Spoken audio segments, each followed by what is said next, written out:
The Observer. Welcome.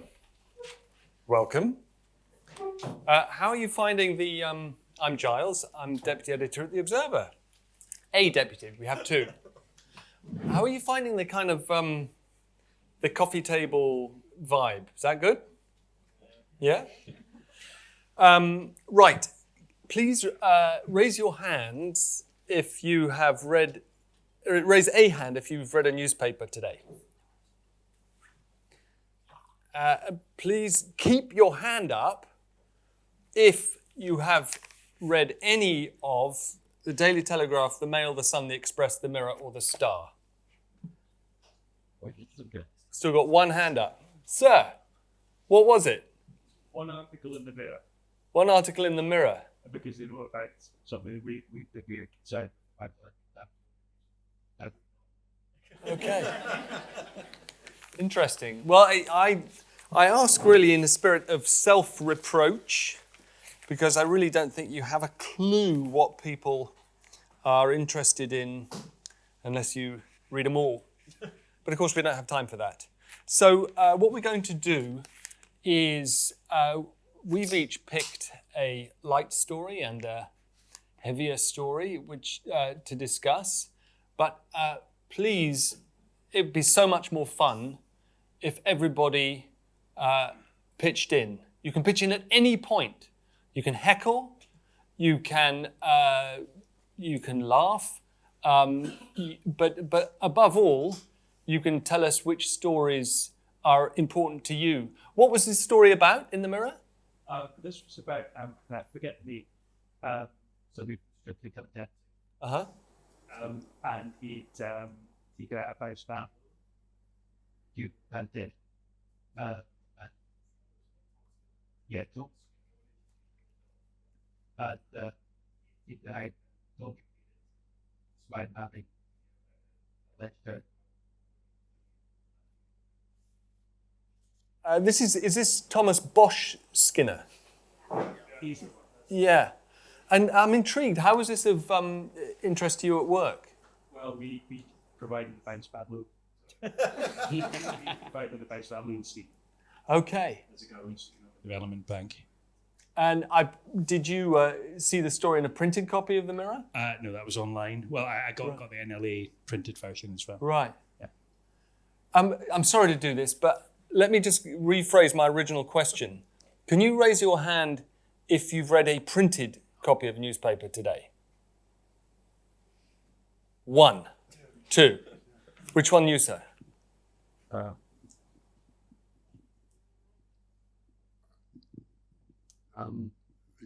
Guardian. Okay.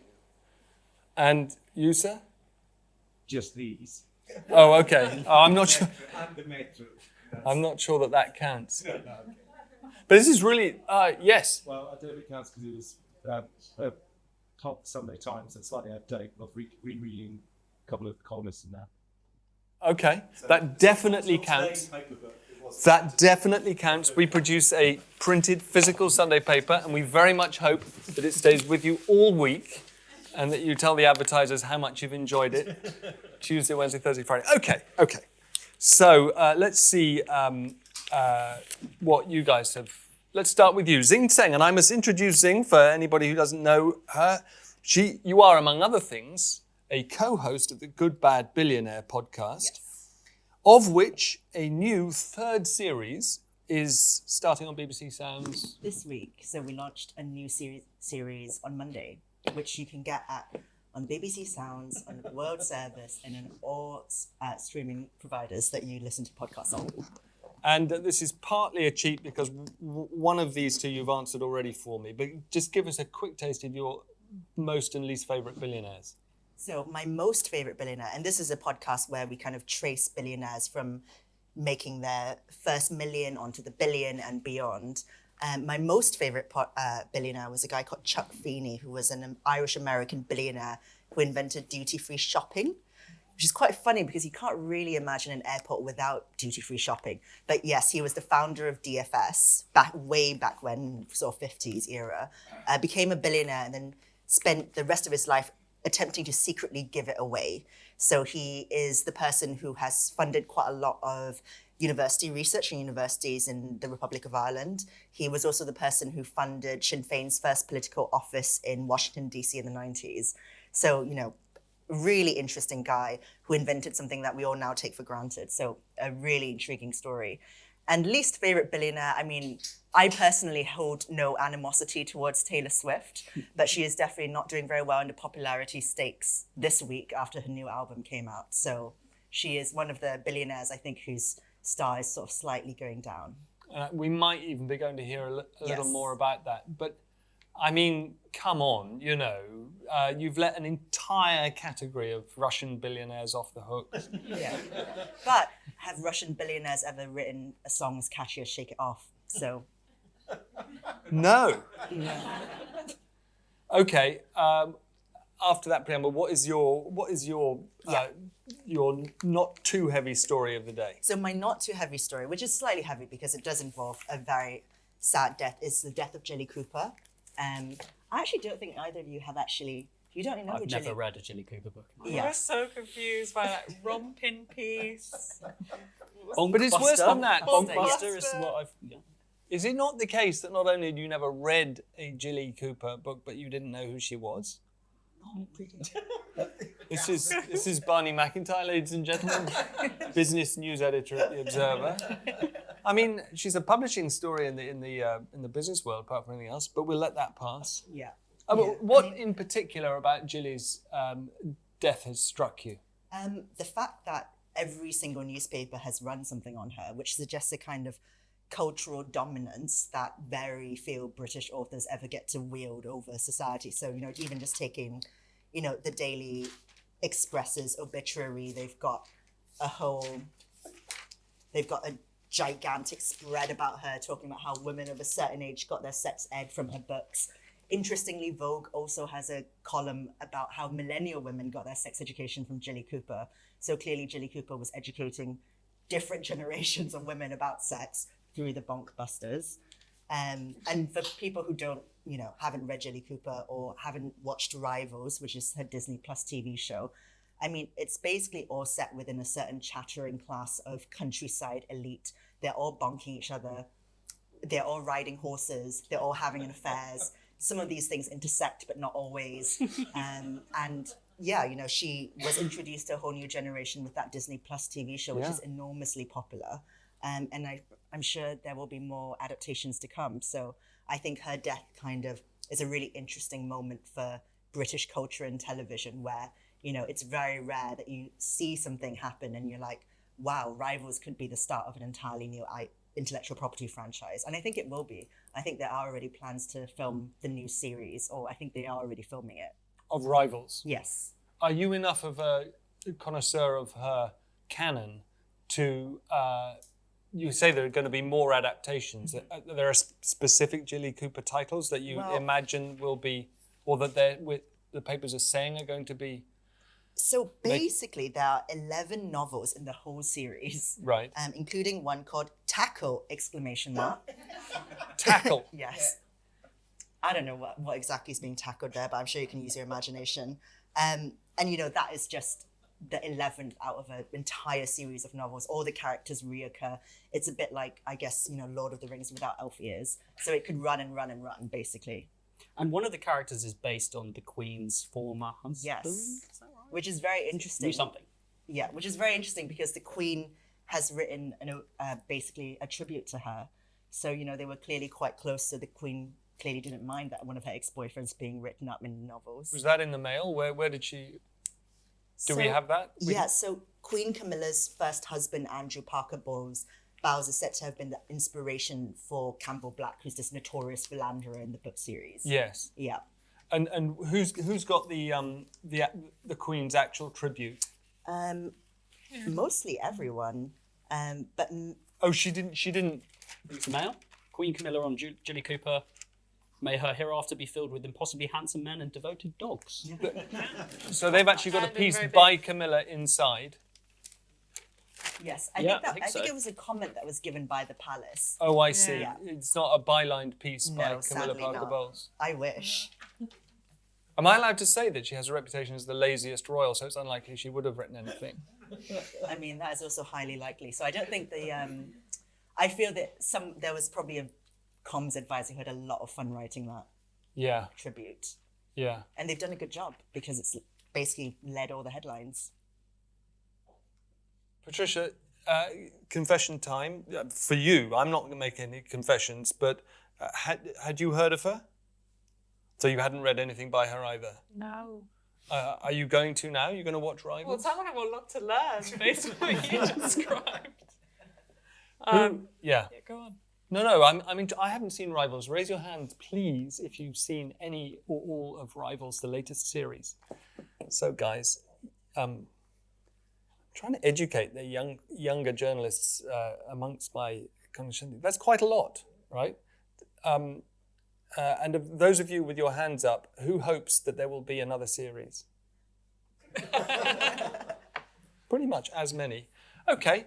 Bonnie, what's your non-heavy story? So I suppose it could be construed as a bit heavy, but I've gone with the Mail headline, which says "Biggest phone gang smashed," and this relates to something called Operation Echo Steep, which involved 46 arrests and was the seizure of 40,000 phones that had been taken by this gang that was shipping them over to China for resale.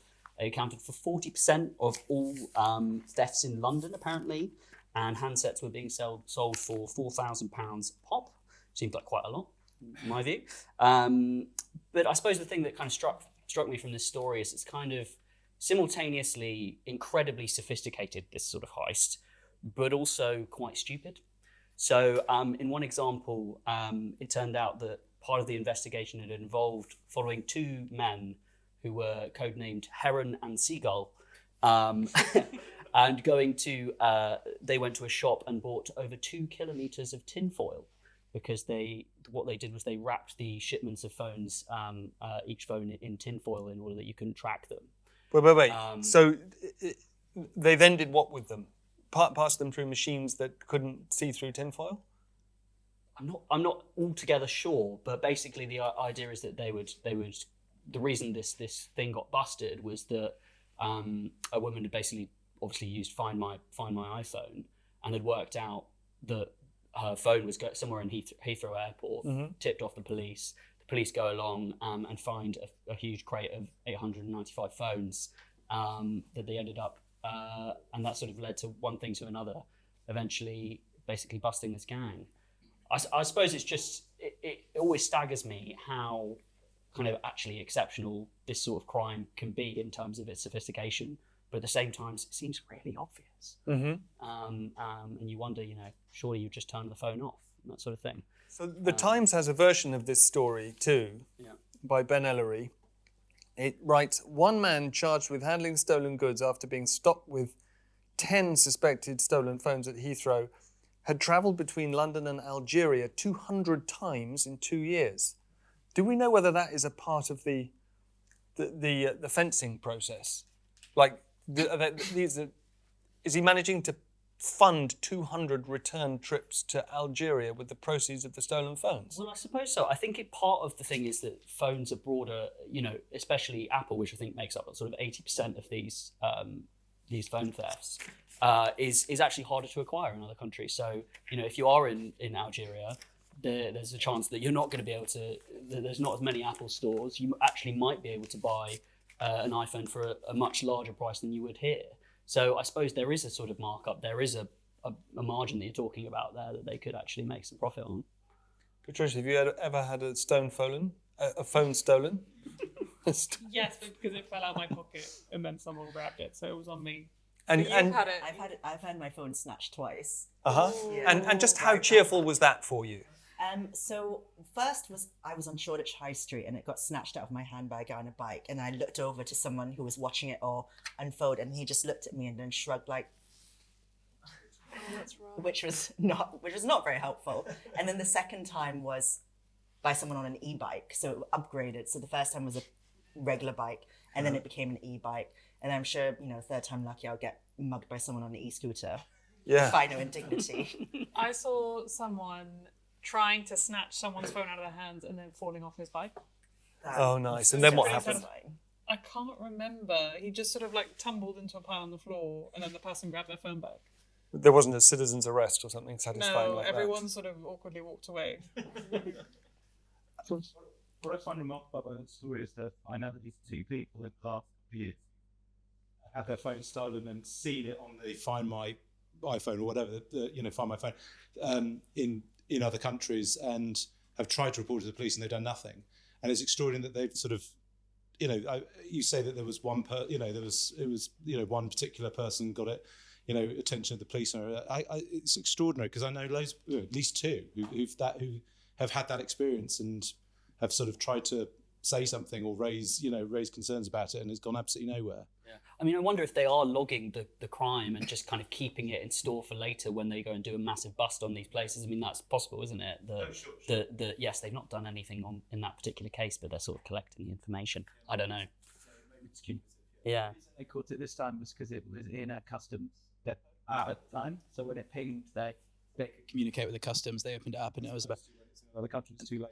and there was about 900 phones in that one package. So they tracked it from there. So, in all seriousness, or not, depending, did you manage to shrug it off when you had your phone nicked, or was it actually somewhat traumatic? It's not an iPhone, it's an Android. And Right. someone's already laughing here. That's why I wasn't really particularly fast. But no, I think the main thing for me was losing access to things like banking apps, or those kind of apps where, it might be a problem with identity theft. But the phone itself, and I think this is why it's such a pervasive problem, most thieves assume, essentially someone will just go out and get a new phone and it'll be fine. So for you, pain in the ass rather than violation of personal space and subject of trauma and No, anxiety. actually, surprisingly, much less than other crimes that have happened to me. Okay. Like, recently I got my TikTok hacked, and I found that much more invasive than actually getting my phone snatched, strangely. Okay. I'm smug enough to have heard of Jilly Cooper. I'm not yet on TikTok. I've heard of TikTok. How do you? What's that mean? Getting your TikTok hacked? It was really interesting. So I had two-factor authentication, which is meant to be hyper secure, and it clearly isn't. I got a text message from a German account, from a German TikTok kind of broadcast number telling me what my PIN number was. And then before I knew it, I'd been locked out, and my username changed, bio changed, everything lay dormant for like weeks. And then I finally managed to get it back through TikTok's press office. Which is I guess funny. the bit I don't understand is, so you're locked out of an account on which there's a lot of content that you've put there. Yeah. Is it exactly. also a lot of content that others have shared with you? How does a Yeah, TikTok so feed work? If you are hacked, if your TikTok account is hacked, the hacker can see everything you favorited or your messages to people. If you've been connected through TikTok Shop, which is where you can buy things on TikTok, they then have access to your credit card details. They can buy things on your account. They can also sell things. So it is kind of strangely, TikTok is becoming a bit of a one-stop shop app for a lot of things, in the same way that something like Weibo in China is becoming a one-stop shop for people's social media accounts, but also their shopping accounts and everything else. Did they publish it? No, they didn't, which is really odd, which is what makes me think it was a random hack. And I think what happens is people get their accounts hacked and they are then transferred into a bot network. So, maybe in a month's time, if I hadn't gotten it back, I would have started posting pro-reform comments on Nigel Farage's Instagram. I don't know. Crypto. Yeah. Or crypto. Does anyone here not have TikTok on their smartphones? Not.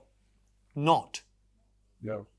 That is so brilliant. that is I should also apologise for using you guys as an ad hoc focus group, but bravo, really good. Does anybody conversely regularly use TikTok as a news source? There is hope. There is hope. Patricia, what is your light story? I've gone for Taylor Swift. Yeah. Because I feel you just sort of have to. So By the way, she's on. you don't have to. You don't have to. You can just leave She's alone. on page 3 Yeah, of it's 3 of these papers.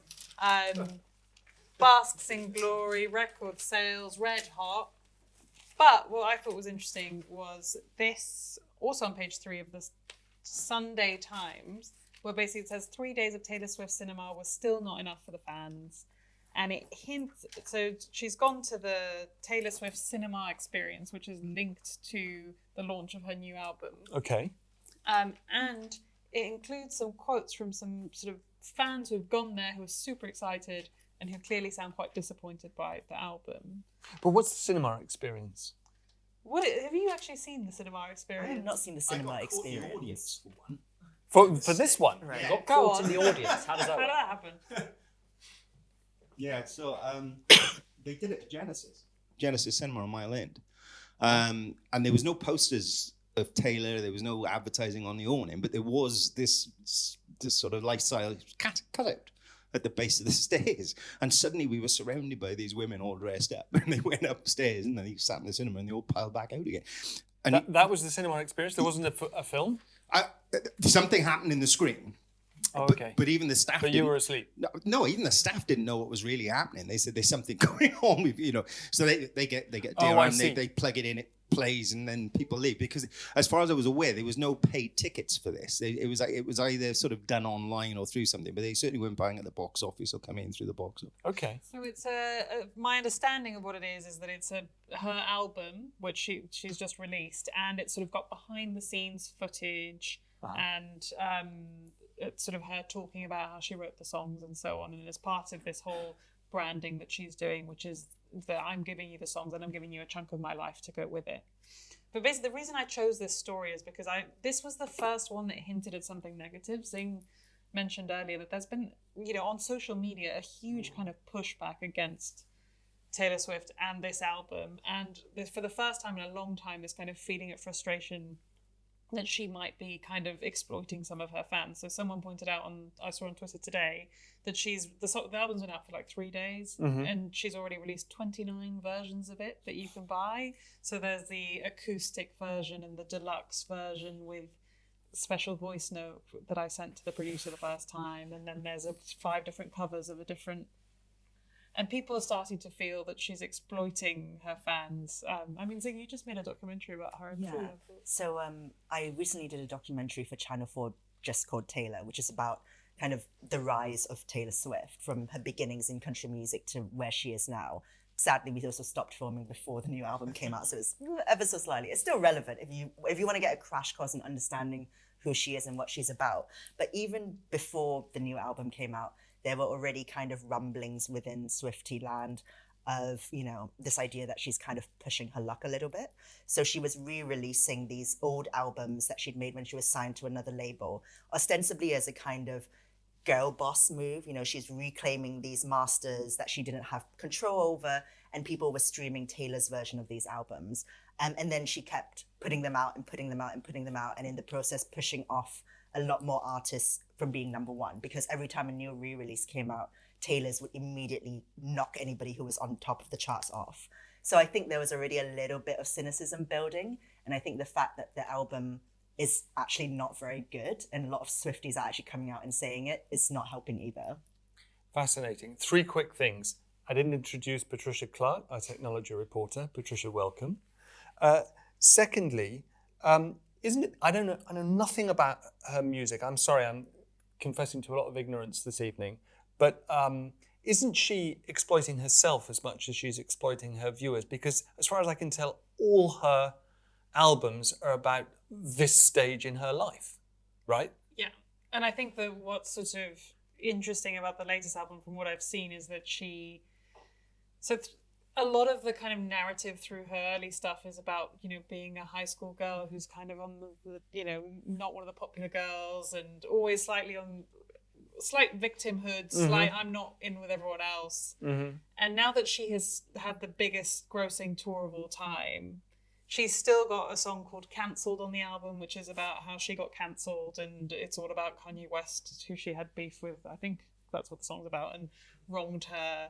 She's got a song about Charlie XCX, who was another big artist this summer, who called her a boring Barbie. And there's just this constant like feeling that she won't progress beyond this kind of high school mentality, and a lot of people are starting to say, well, maybe it's because she's a billionaire, she's so sort of detached from the rest of the world, this is the only thing she can try and sort of conceive. And then on the other side, there's a bunch of sort of happy stuff about being engaged and so on. And so I don't know. That's the problem. The whole story's been about sort of being desperately unlucky in love. Now she's married, but the end game is sort of a bit like, oh, you know, if you're a teenager, you're thinking, oh, so you got it. That sounds like a country song in the making, you know. Well, she managed. Yeah. She managed to market it quite well for a bit because it was like, oh, it's the perfect endgame. She married the jock and so on. And then suddenly people just felt that she hadn't moved forward. And I think also sonically, the album, she's not, with all the resources she has, she's not tried to push any boundaries of pop music. She's just said, I'm going to keep going with this. I suppose, in fairness to her, maybe there's a ruthless cut-off point for a pop star of her type, a bit like her boyfriend. There is, for, you know, if you're an athlete in the NFL, maybe she thinks quite clear-eyed. This is probably my last album, let's milk it. And then I may be a billionaire, but what's a billion nowadays between friends, you know? You've got to think of the rest of her life. No, I don't think she's going to stop making music. No, I think there'll be another one in 6 months. I think you could say that. I think you could say that of other pop billionaires like Rihanna. Mm-hmm. I think it's really unlikely we're going to get another album from Rihanna in the next 10 years. I think, and she's a billionaire from beauty, not music. But if Taylor Swift is a billionaire through music, I think, you know, that juggernaut is going to keep going. Interesting. Right, well, the closest thing that I've got to a light story is from the Times of today. One of Sydenham's more famous sons, Ernest Shackleton, turns out that he might have been more bothered about money than about the lives of his crew. And his ship, the Endurance, set off for the Antarctic without the kind of strengthening that might have protected against ice compression or compression ice, whatever the phrase is, which he knew he was going to encounter. And the new research, which I believe is carried out by Professor Jukka Tukuri of Finland's Aalto University, suggests that he knew it. He knew it, so he knew the risk he was taking. Quote, the danger of moving ice and compressive loads and how to design a ship for such conditions was well understood before the ship sailed south. We really have to wonder why Shackleton chose a vessel that was not strengthened for compressive ice. The answer might lie in time and cost. Shackleton bought Endurance for £14,000, about 1.4 million in today's money, the seller letting go of the vessel for a significant loss. So he got a deal. Now, this kind of story, nicely presented by the Times there on a tint box with 3 illustrations, still only taking up 2/3 of the page, is one of a type, isn't it? It's arguable whether there's any actual news there, but it's just irresistible for Times editors and readers. I don't know. Is anyone else interested in a new tidbit of interpretive information about Ernest Shackleton more than a century after he went to the Antarctic? I suppose he was the chancer of his day, wasn't he? I mean, chancer. He was trying to do a Musk, so he was trying to cut some corners probably, and trying to do a Musk. Well, it's an equivalent, isn't it, in some way? An equivalent to going to Mars. Well, in a way. Okay. This time. At the time. Yeah. So the Royal Geographical Society recently did a Shackleton exhibition. And they've kind of revived exactly what the trip was, where it was funded from, how he was getting there, and more importantly about his sort of return. And it doesn't seem to make the argument that him going back was, I don't see where the benefit. I mean, he risked his life to achieve. Now you're exposing my ignorance. He did 2 trips? Yeah, because they had to leave some people, and they had to. Yes, of course, and he went. Yeah. But did he come all the way back to England before going back on the rescue? No, he got about. It was very much like Mutiny on the Bounty, you know, where they do this incredible feat of sailing with no knowledge of how they achieved it, basically in modern times. But he got about halfway back, found land, got enough people, and managed somehow to sail back to where he left them. Which is on South Georgia. Yeah. Yeah. Which was spectacular. And there seemed no other reason for doing that than he wanted to save his men. Well, for anyone who wants to know, the blue plaque showing where Ernest Shackleton lived is, I think, sort of the bottom end, the south end of Sydenham Hill. And there is a replica of the boat that made the journey from Elephant Island to South Georgia in a building just to the left of the main entrance to Dulwich College, where he was a schoolboy. The heavy stuff. Should we go in reverse order? Patricia, Sure. what do you got? Mine's not that heavy. That's fine. But I've gone for a tech story, which is just in The Economist. They have a story called Unleash the Robo-Taxi Revolution. And it basically says that in California and in parts of China, driverless cars are thriving. So between April and June of this year, 2.2 million robo-taxi trips were made in California, and the equivalent were made in 16 Chinese cities. And it's basically saying that Europe has way too much red tape and will never reap the benefits of driverless cars. And it kind of makes the argument for why we need to loosen things up and So I can see the Europe story there. Is there also is there an interesting contrast between the US and China? Is China racing ahead, or are they just saying you have similar density or per capita driverless rides in 16 cities as in 2 American states? Well, China have done it twice as fast as California did. Okay. So they're saying that this is going to be adopted much, much faster than it is in the US. Right. I mean, I think it's a really interesting story. First of all, I should say I went in a driverless car in San Francisco in November of last year. And? It was fun, particularly because I'm on my 4th driving test and yes. keep failing. So I'm like, come on. So wait, when's your next one? It's coming up, isn't It's it? like really soon. Yeah. I won't tell you when. It's really soon though. So yeah, if they could remove all the red tape like by tomorrow, that would be great for me. But I mean, I think it's interesting because the UK is trying to position itself as being outside of the EU sort of regulatory kind of burden. And I heard a senior minister talking on Background recently about how they want to try and really take advantage of that space. So the UK has Wave, which is a sort of equivalent to Waymo, which is the big Californian company, and they're trying to really make something of it. Wave is going to be a driverless taxi firm here. Yeah, they're trying to be. But isn't Wave an app for taxi drivers? Ways. Sorry. And they're already doing trials in Oxford and around King's Cross. You can sometimes see them testing the cars. Right. But I guess the sort of other side of this story, so I can see the argument for driverless cars, but more broadly, there's a kind of increasing sort of message around Europe saying that we have too much red tape. And I think that's something that the Trump administration has really taken advantage of.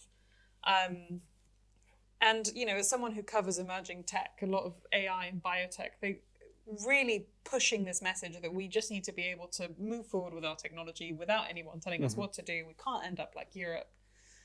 I think there's a sort of a reality that Europe is not seeing lots of startups and lots of IPOs, partly because of this red tape issue. But I also think that we need to be really careful not to swallow that narrative, because then technologies get developed at a huge pace without anyone being able to.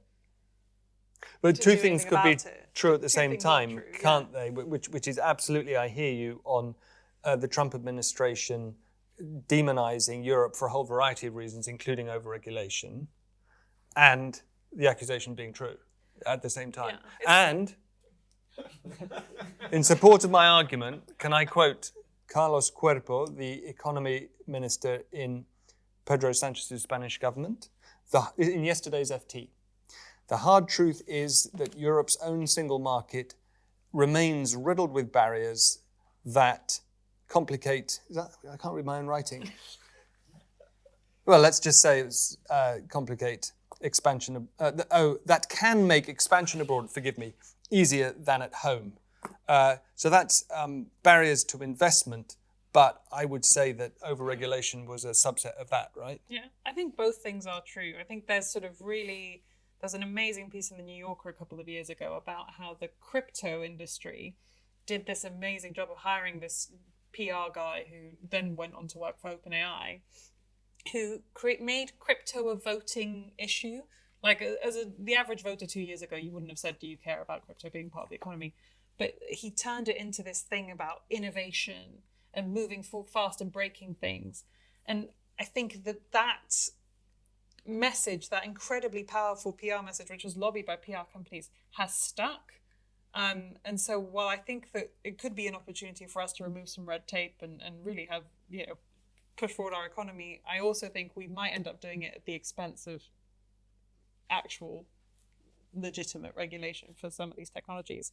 Not necessarily robo-taxis, but more so, AI companies using our data for, I think it's really interesting from the point of view of like the growth problem has become so critical in Europe now. I mean, you just look at France, so they can't get a budget passed. And part of the reason is that none of that would matter if you could grow your economy at a faster pace. So I think that the reality is this sort of regulation conversation is definitely going to move quite quickly, quite soon.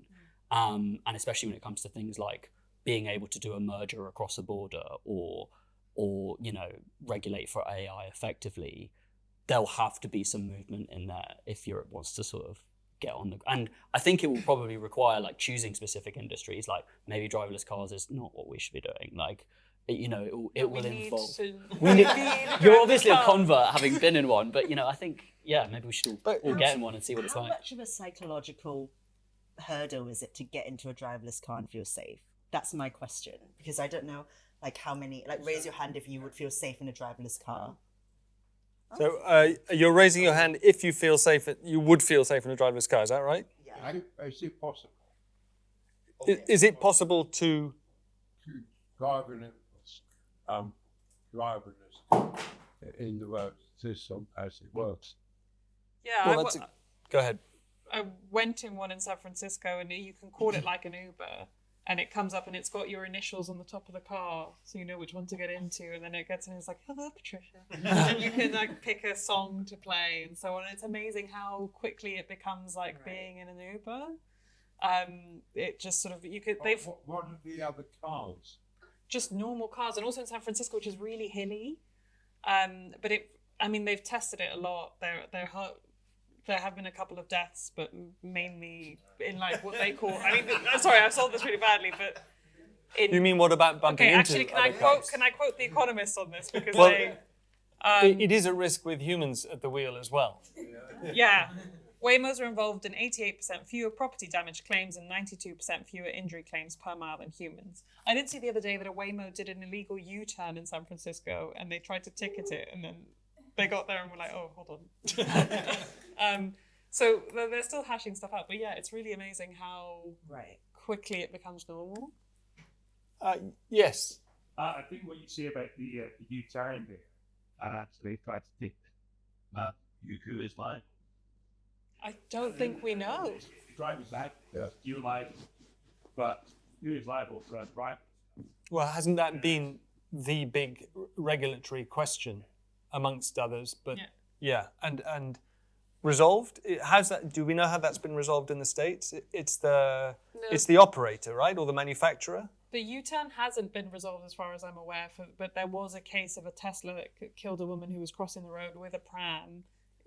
Horrible. But they said that it was because she was sort of an extreme outlier in the data, which is very dark, and it's something but Tesla was found responsible in that case.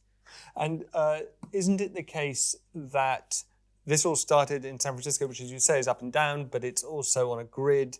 Phoenix, Arizona is absolutely on a grid, pretty much the simplest map that you can feed to a AI.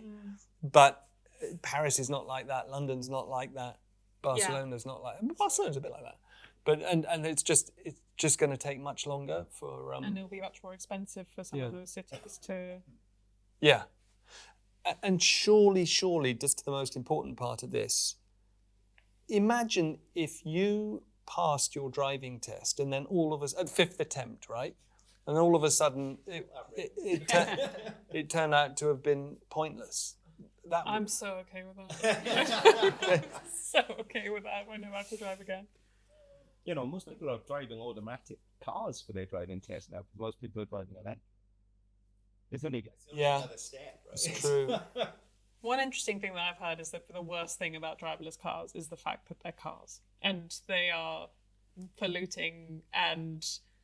Oh, but You know, you will have been an electric one, right? Yes. which is not particularly green. Okay, we're not going to get into the whole thing about the carbon footprint of making an electric car because, yeah.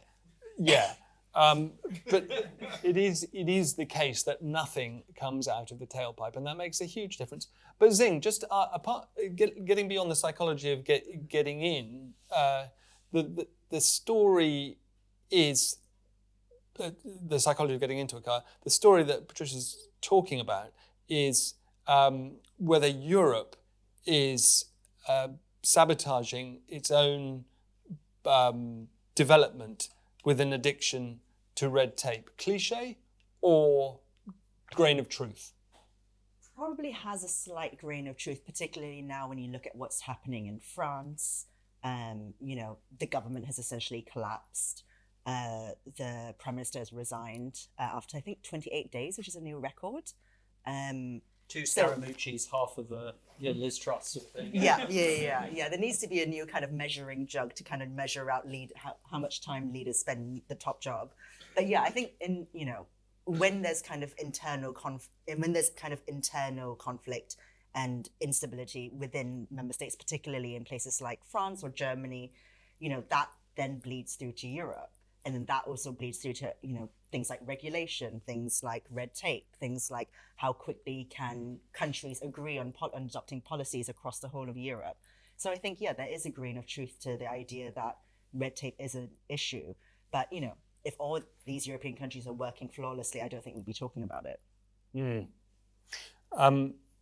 Just, you mentioned France, so I'm going to just butt in with my heavy story, which is about the paralysis in France. It's amazing looking at most of the papers. I think you get proper coverage in the broadsheets, but you gotta get to page. I mean, this is like the biggest political crisis and practically in the history of the Fifth Republic.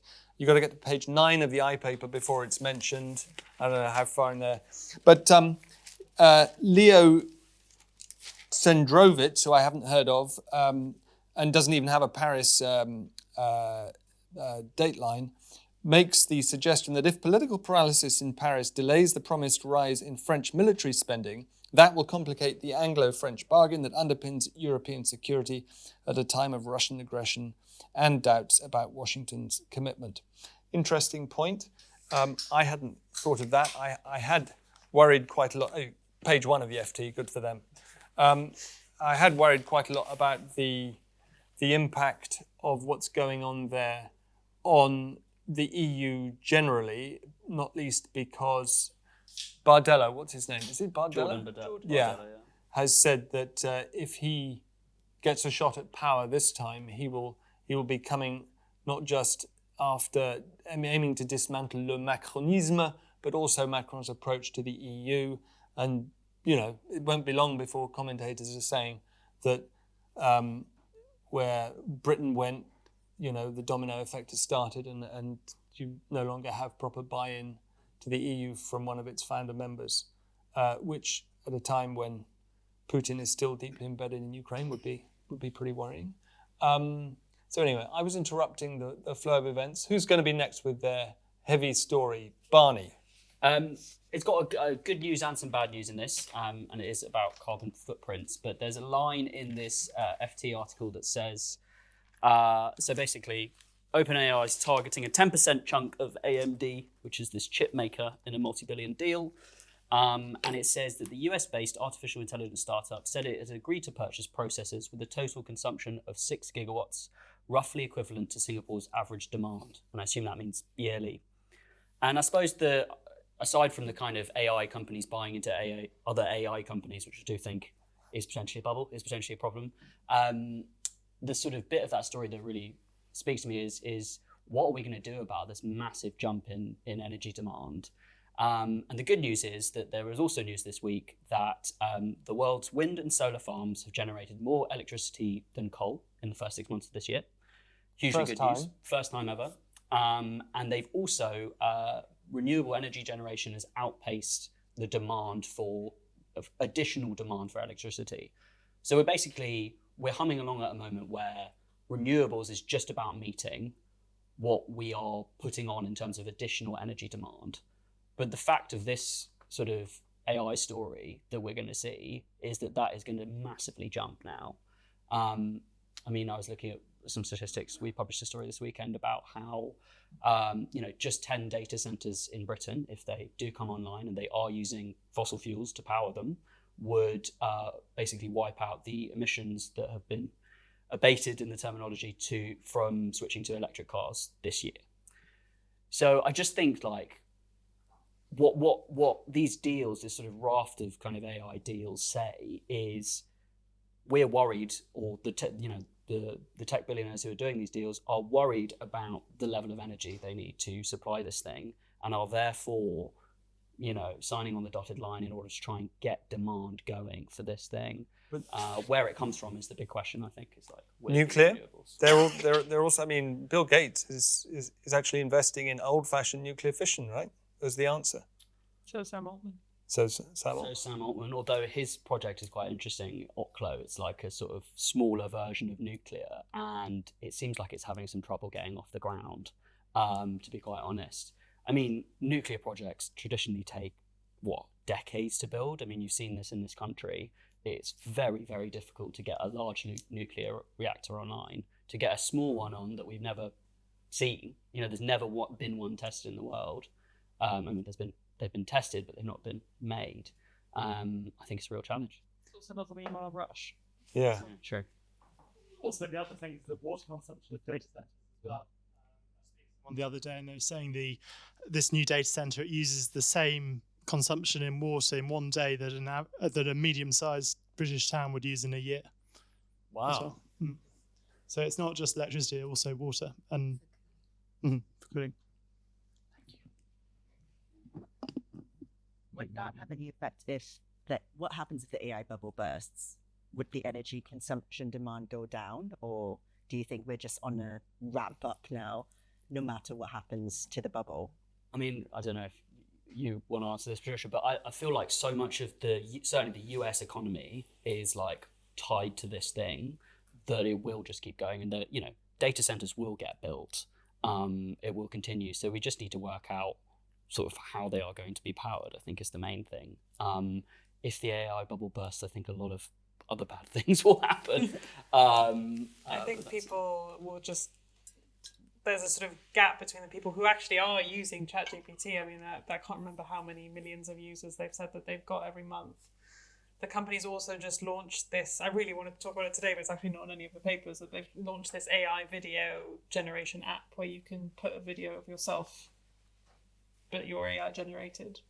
That is... Where do you put it? It's like TikTok, but it's AI generated stuff. But the kind of way that they've made it, it's only launched in the US so far. The way people are using it is to create a sort of AI Giles who you can then like have standing on the top of the observer, also with a like cuddly toy behind. I don't know, like that kind of thing. And that's some of the most energy consuming AI video is really, really expensive and really, really energy intensive. And Meta has also launched another one of these AI video platforms. And people are using them. The Meta one, not so much. But so I think I don't know if the demand will go down even if the bubble bursts.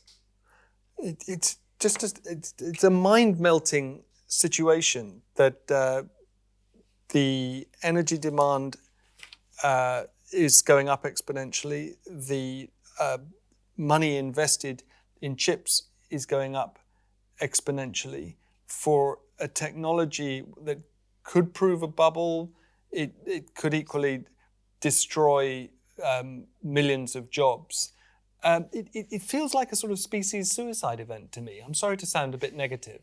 Yeah. There's a really funny, it's not in any of the British papers, but it was, I think, in the New York Post. So this AI company called friend.com has took out billboards all across New York subways. And its main product is a little AI-powered pendant that you wear around your neck that listens to all of your conversations and then speaks to you through an app on your smartphone. So it will say something like, hey, I don't know, I'm just making this up. It's like, hey, I noticed you could change your coffee order. Why did you do that, friend? Is something up? You know, something like that. And that subway campaign has been thoroughly vandalized. So loads of billboards have been kind of just like scribbled over. People have been writing, you know, sarcastic things about people needing real human connection, not AI, you know. So it kind of feels a bit like there is a kind of backlash brewing against at least using AI for human connection. I think it's used for sort of so many slightly sort of kind of ridiculous things at the moment. I wonder if the energy kind of tension will sort of harness it and we'll come back and say, let's use it for this specific thing that's actually quite important. Like, do I need to be doing 100 million searches a day on this thing? You know, I wonder if there will be a kind of mitigating factor behind it. You know, do we need a pendant around your neck? You know, I wonder if that will be the reality. ChatGPT 5 was immense because it's now started to sound like a bureaucrat because they've had to remove all the source data that they were getting from copyright material. So all the stuff that made it flowery and interesting to engage with has gone. So I think you're going to start to see actually most people disengage with it as the copyright issues hit it more and more and more. You know, and Tilly Norwood was what, 5 days ago? She's the actress. Yeah, so she's the AI actress who Or actress. an actual British actress has already claimed the copyright for. So I think those kind of claims are going to kill it in certain arenas. But as you say, I think the key thing is to focus on the stuff this does really, really well. So like medicine, like certain things in technology, but way, way away from the consumer market. I mean, in that consumer space, all you're doing is replicating social media all over again. And we saw exactly how quick that went from a good idea to a very, very bad idea. Also, the dangers with lots of young people using the narratives, the Young Times story where a young man used it and it eventually urged him to commit suicide and told him about 20 times how to do it, and he did it. And the heartbreaking line that his father used ChatGPT to write is to deliver the eulogy because it knew him better than he did, which is, you know, when you say species level kind of, you know, suicide, I mean, on a species level, yes, but also very sadly, literally on a human level, and he's not the only one. Yeah. And I agree there's huge benefits to medicine. My friend of mine is a radiologist who's basically, give me AI I can do 100, you know, and analyze 100 scans a day rather than 20. If it was efficient, yes, I want it for that kind of thing. Yeah. But you've got to have the right application and the, you know. I'm doing very red tape, but you could call it safeguards. You know, it depends how you want to play. You know. I'm doing very bad time management. Zing, tell us more about your other story. So my serious story is from the iPaper today. Robert Jenrick is the star attraction as he denies a plan to oust Badenoch. So this is from a story from the Conservative Party conference, which is happening in Manchester right now. And Jenrick is basically walking this very fine balancing act of, I would be a great leader, please make me leader, while also trying to reassure Kemi Badenoch that he absolutely does not want to knife her in the back, which he absolutely does. So there's the reason why I've picked this iPaper article is because there's some quite brilliant quotes in there from insiders who are almost always, you know, people with vested interest in the whole thing. One MP who is closely allied with Badenoch suggested it was ludicrous for colleagues to be considering a change in leader. You don't change the captain of the Titanic after it's hit the iceberg. Which is quite funny. And then another more serious quote from another insider is, he's obviously getting ready to go for it. At some point, he's got a team ready and everything. That's interesting. So he's clearly, you know, putting the work in. But he's not going to go for it now, not least because he knows members wouldn't like the idea of attacking the leader, even if they don't actually like her. And I think this is a very good point. It's true that he who wields the knife never wears the crown. So the entire idea is, you know, you let someone fall off their top spot first, you know, Kemi Badenoch will eventually be brought down by something, but you must never let it be seen that it's your hand in doing it. And when the spot is vacated, then you kind of slide in as if you were kind of waiting in the wings all along. So I think that's really interesting, you know, the kind of power play is starting to emerge over the next few years for the, you know, leadership of the Tory party.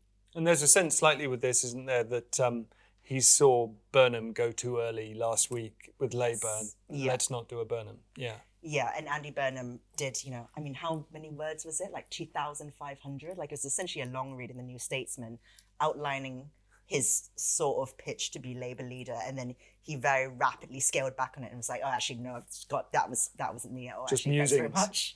Yeah, so there you go. That's on the cover of Private Eye. Labour's identity crisis. I would like to lead the Labour Party. Keir Starmer going, so would I. So yeah, there is a kind of sense if you go too early, you're going to miss your chance.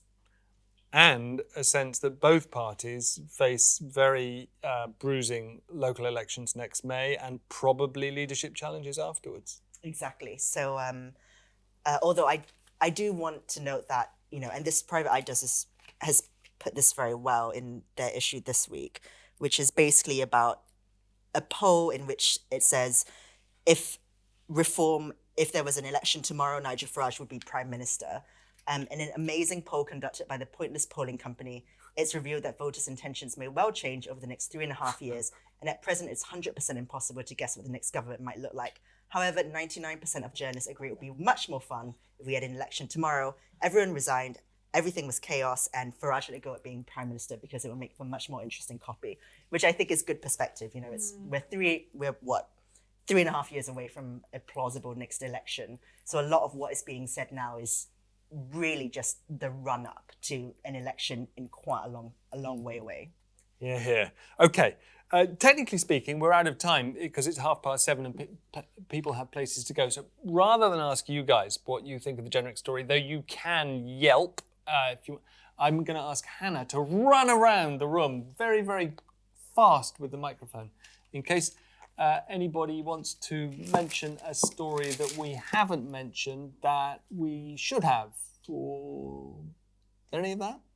While that's happening, can I say one thing about the Gendrick? Yes, of course. I've got things to say. I'd be interested to know whether you think that he is a sort of vehicle for a pact with reform. So that there's another kind of headline in the Mail that says 2 in 3 Tory members want a pact with reform. A pact with the Tories? Tories. A pact with reform, sorry. Yeah. And, if the velocity is with Gendrick towards that, I think that's really interesting. I mean, and is it existential for the Tory party? Yeah, I think people actually asked Gendrick about this. Would he ever consider a pact with reform? He has to be quite dismissive because, he can't admit that the Tory party are doing that badly. But I think, definitely that is probably one thing that he is considering. But there's no doubt, is there, that in the event of that sort of a pact, Farage would be the leader, not Gendrick? Yeah, well, according to current polling numbers, which, maybe we can take seriously or not. Does it matter? Does it matter? Which one wields the whip, so to speak? Yes, I think it does. I mean, look, Gendrick is Chatham House rules. I've just imposed them. An out and out crook. Okay, he is the guy, as we were discussing earlier, who accelerated a planning application for the pornographer Richard Desmond, and he is the guy who misused public money for the Towns Fund in Tory marginal seats when he was he a planning minister or something. It was completely ruthless, completely amoral. That said, I would have thought it matters whether it was him or Farage who became Prime Minister. I mean, I think the irony is that Reform won't do a deal with the Tory party. I think they'll lose their base.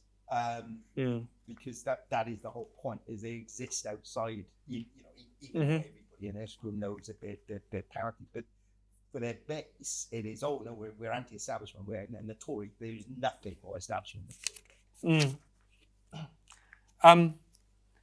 What else? I made a little list of stories. Let's see what we've covered. Gendrick, yes. 50% steel tariffs imposed by the EU on non-EU steel producers, including the UK. This is really troubling. I think in rallies on October the 7th, which is today, the second anniversary of October the 7th. Pro-Palestinian rallies, fair enough. The right to protest is pretty close to sacrosanct, but to be chanting from the river to the sea, I think, on a day like this is pretty punchy. Another Gendrick story on my list. Will Macron call snap elections? And Barry Weiss taking over today at the CBS. I'm surprised no one is interested. People interested in Barry Weiss and CBS? Yeah. For a podcast that we're making, we're talking to a couple of, let me say, right of centre American agitators, lawyers, commentators who were absolutely thrilled that she was coming along. But the sentiment that caught my attention in one of the stories about this today from one of the journalists inside the CBS newsroom, which of course is Walter Cronkite's old place of work, was that a vomit emoji is not enough.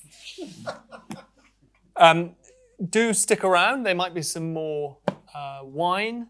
Is there more wine? I don't know. Finish it off if there is. There's certainly people to talk to. But I think with that, we'll call it a night. Thank you very much.